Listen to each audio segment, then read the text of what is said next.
crashes in Africa. On this plane is a German guy, there's an Italian guy, and there's this guy from New York. They're all right, but the plane is down and out, they're hiking through the jungle. They get surrounded by natives who take them for the chief. Chief says, boys, I hate to tell you this, but you're going to die. Got nothing against you guys, but whenever we're lucky enough to capture white men, we use their skins for our canoes. We don't want to torture you guys. Hey, you want to go with quicker, that's fine with us. German guy says, you got a Luger? Big Luger. Boom, finished.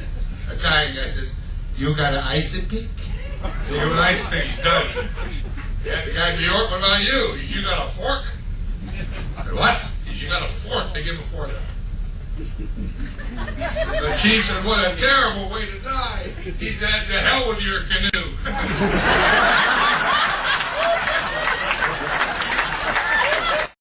I always like to do an animal story or two in my show. This is the first season, because the season I guess is over now, October. It just finished up in Alaska. You all been to Alaska? Yeah. I did 9 summers up there. This is the first year I haven't done it. So I thought I'd maybe get out an Alaskan animal story or two and dust it off, if you don't mind. If you've ever been up there, you'll remember that if you're going to go any place very remote, you got to take these little float planes. Remember that? So 2 guys go up to Alaska, and they want to go hunting for a moose. So they hire a little plane, guy drops them into a small lake, says, I'll be back in 4 days. Came back in 4 days, sure enough, they had a moose.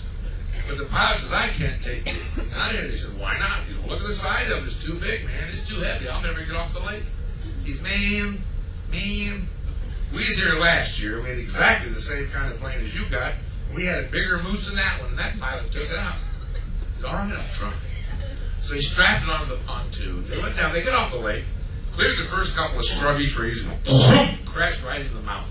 Flipped over 3 or 4 times and came to a stop. And one of the hunters says, hey, man, where are we? His buddy says, well, we're about 50 feet further than we got last year. They're gaining on it.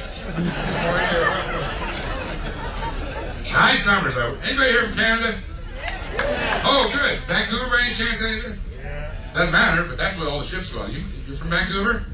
Well, I guess you've seen them roll out of there, haven't you? There's a lot of ships. That's a wonderful country, Canada, ain't it? It's big, too. Big, huge, beautiful. Everywhere you go, there's beautiful, beautiful scenery. They got everything up there. Oil and gas and manufacturing and lumber and tourism. They got it all. And they do a lot of fishing, right, in Canada? See, Canadians are smart. They know that people eat more fish now. So what they do is they catch fish, they ship it to America, and we ship up the money. Now, that's pretty smart, ain't it? So they're thinking, because they are very bright people as Canadians, they're thinking, gee, if we had even more kinds of fish to sell, we could even make more money. That makes sense. So they started a big cross-breeding program, trying to get some new kinds of fish to sell. And what they did is, I tell you they're very smart. Yeah, they crossed, because they got a lot of them. They crossbred a coho salmon with a walleye. Got a little fish called a co-wall. And it was pretty good, too. They said, we can even do better. So they crossbred the co-wall with a muskie. And they got a Kowalski. And it took them 6 months to teach it how to swim. The captain, I'm very honored, 2 days ago actually spoke to me. Get the hell out of my way! We're very close, me and the captain. Here we are. Let's be calling him by his first name, Sir. Anyway, the other day, to show you, I was up on deck 8. Food deck B, you know what that is? Deck 8. Food deck B. And I happened to overhear. Well, I didn't overhear. This is what makes it a soap opera. I was eavesdropping. I happened to eavesdrop on the captain, the staff captain, and the purser. And this is going to shock you girls. They were talking about making love. Sickening. Well, one's Italian, so you expect it, but not those other guys. They were trying to figure out which part of making love was work and which part was pleasure. Because I remember the staff captain, he thought it was about 60% pleasure and 40% work. And the purser, the Italian guy, he thought it was about 70% pleasure and 30% work. You met the captain, didn't you? Lovely man, very fair, right down the middle. 50% pleasure, 50% work. Well, they couldn't decide. Now, they're walking down the deck. There's a kid, you guys been here about a week. They ran into this kid. You know this kid because you've been here so long.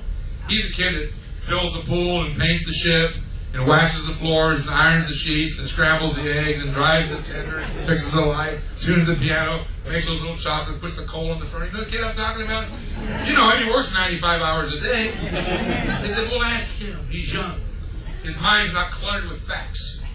So he asked this kid which part of making love he thought was work and which part he thought was pleasure. He says, Captain, I believe it must be 100% pleasure. Captain says, well, son, how do you figure that? He says, well, sir, I figure if there was any work involved, you guys would have me doing it. Have fun in Greece, folks. We're having a great time. Ladies and gentlemen, you've been enjoying Mr. Tom Fletcher.